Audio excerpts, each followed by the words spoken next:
Today we're making a low-carb apple ricotta cake.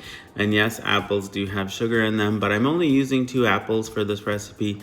And it's similar to my blueberry ricotta cake. If you've made that or you saw that recipe, it's similar. I'm just replacing the blueberries with apples. And again, I'm only using 2 apples to try and keep the carbs low, but still give that apple flavor. So when they warm up, they'll release some of the water in them and the sugars. And that's what we want. So I have it on medium low right now. I'm gonna stir it occasionally. It's just the apples in here for now. So you can put a lid on the apples and it'll help them sweat a little more. And we're just gonna keep cooking them until they become nice and soft and tender. So I've added a tablespoon of brown sweetener to the apples for the apple cake. And just because I wanted them to get more browned and add a little caramelization to them. For the apple ricotta cake, we're going to cream a 1/4 cup of unsalted softened butter and 1 cup of sweetener. I am using a monk fruit sweetener here. So we're going to start it on low and then work it up to high until it's well creamed through.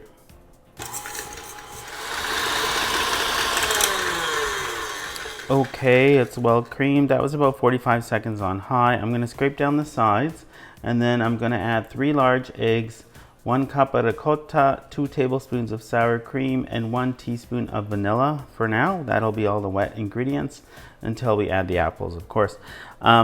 So scrape down the sides. Make sure all ingredients are at room temperature. You also want to preheat your oven at 350 degrees Celsius and get out your 9-inch springform pan. You want to grease it and flour it with a little almond flour. Okay, I've scraped down the sides. Now we're going to keep it on low and we're going to add the 3 eggs that I've already cracked into a bowl.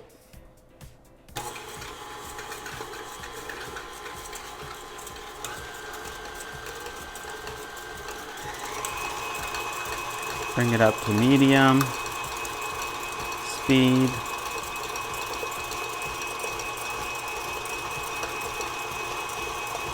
We're going to add our 1 teaspoon of vanilla.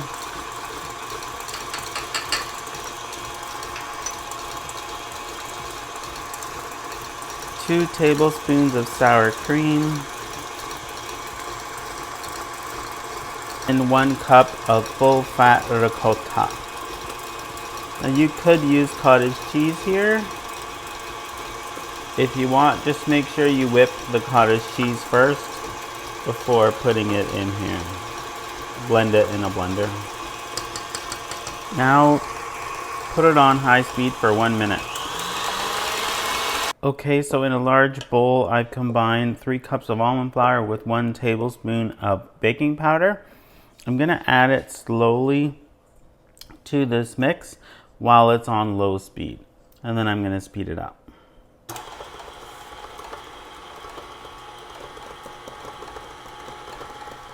Okay, now speed it up to medium.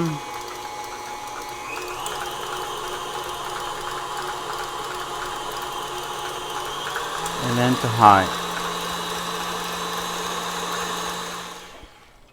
Scrape down the sides and mix it one more time for 30 seconds. And then we're gonna add the cooled apples that we sauteed on the stove top. So we wanna add in the apples and gently fold them in on low speed, just to fold them in until it's combined. We don't want to mash them up and get them all.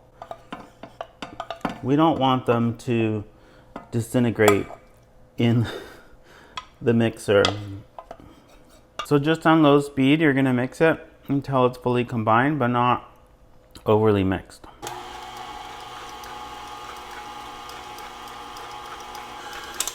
That's it.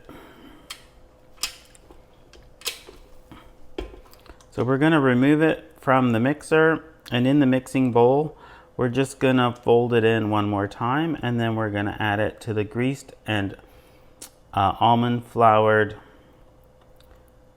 springform pan. I'm using a 9-inch springform pan. And so just fold gently You want to try and make sure the apples are everywhere. Okay, so I have the greased and almond floured springform pan. So I just greased it with a paper towel with some butter, spread it everywhere generously, and then I put a tablespoon of almond flour in here, and then I just shook it around until all the sides and everywhere got completely covered with the almond flour.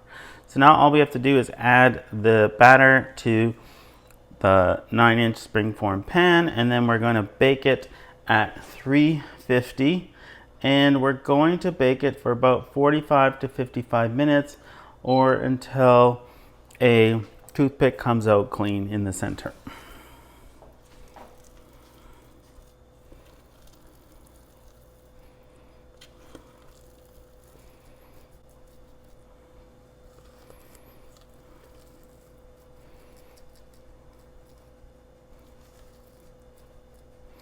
Now, normally with apples you would add cinnamon, but I'm making this for somebody in my family and they don't like cinnamon, so I didn't add it. But if you want, you can add about a tablespoon of cinnamon to the dry mix, to the almond flour and baking powder, and then add that all together.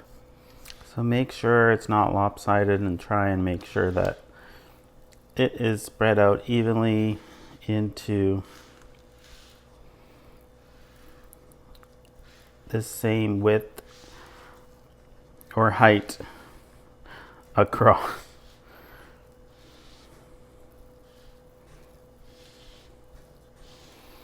And you want to smooth it out as much as you can. So with this cake, you can either add a low-carb caramel sauce on top or just powdered sweetener sprinkled on top. I'm going to do it probably with just the sprinkle of powdered sweetener on top. And you could use a spatula knife here too to smooth it out. Remove any excess. Try and get it all in there.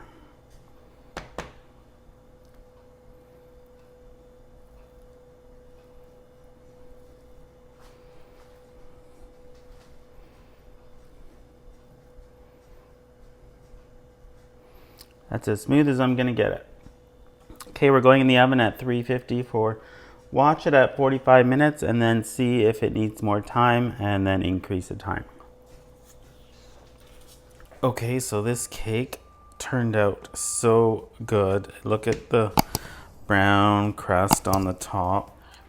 So I'm going to open it up from the springform pan. And so I'm going to sprinkle it with some powdered sweetener on top just to make it look prettier for the pictures. But you can do that or you don't have to. If you have a low carb caramel sauce on top would be good. You can look at the sides, how nice and golden they are.